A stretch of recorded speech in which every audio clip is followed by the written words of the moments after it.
So, sorry everybody. Kind of went nuts.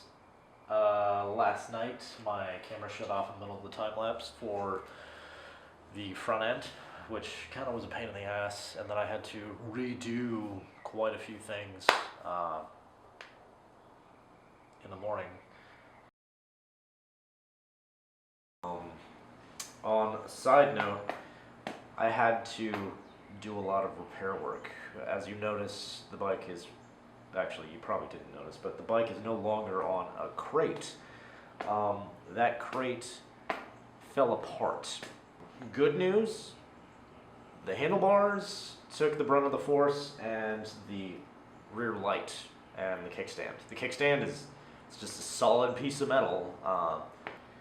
I came outside. I didn't really freak out as much as I thought I would. I was just more disappointed than anything else because I looked at the crate the other day and I was like, I should probably take that down. And I had this on a wooden plank on the crate, so the crate was just holding everything up.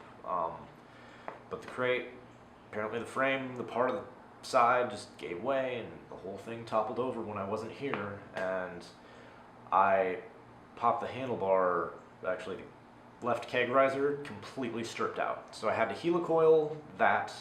Sorry I didn't record it, but there's tons of other videos on helicoiling. Yeah, that's pretty much everything up to date. I haven't ran much of the wiring since you guys have been, or since I last recorded.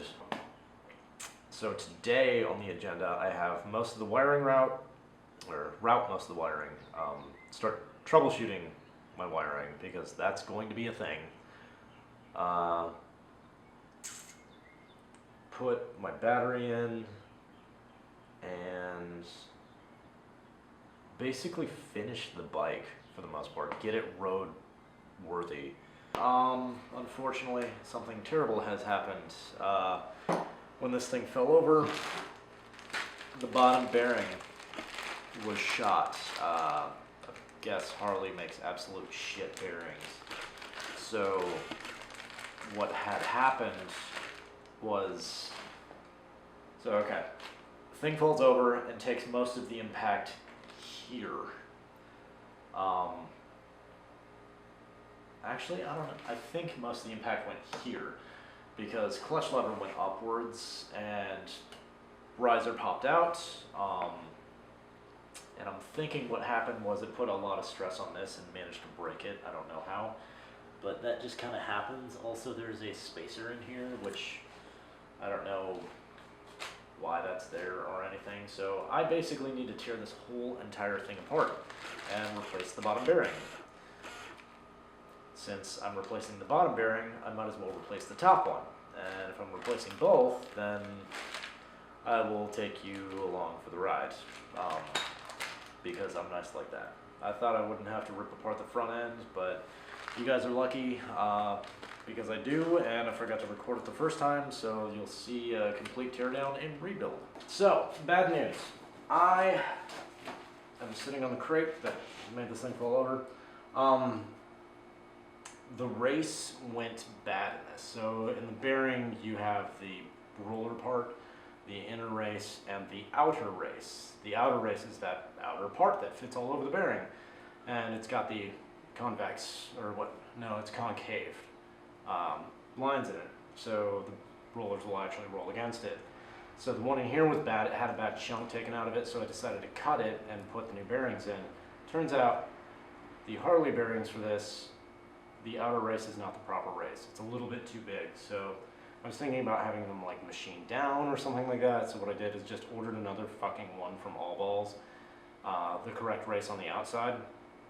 I'm going to throw away the bearing because I can't do anything with it. And then use the inner bearing from the Harley stuff and the outer part from the new bearing I'm getting. And hopefully that'll fit up in here just right, and hopefully everything will be okay. If not, I have no fucking clue what I'm gonna do. Yeah, it's not stopping me from doing anything or everything, but it is stopping me from a major portion of it because all my wiring out front, I can't really run accurately. I can run wiring to about right here, and that's where I want to run it, but I have no place to put it, really. I am going to mount my turn signals though, and I'm going to try and figure out everything on the back half. I'll probably put my battery in and, I don't know, just wing it. Right now, turn signals. Here we go.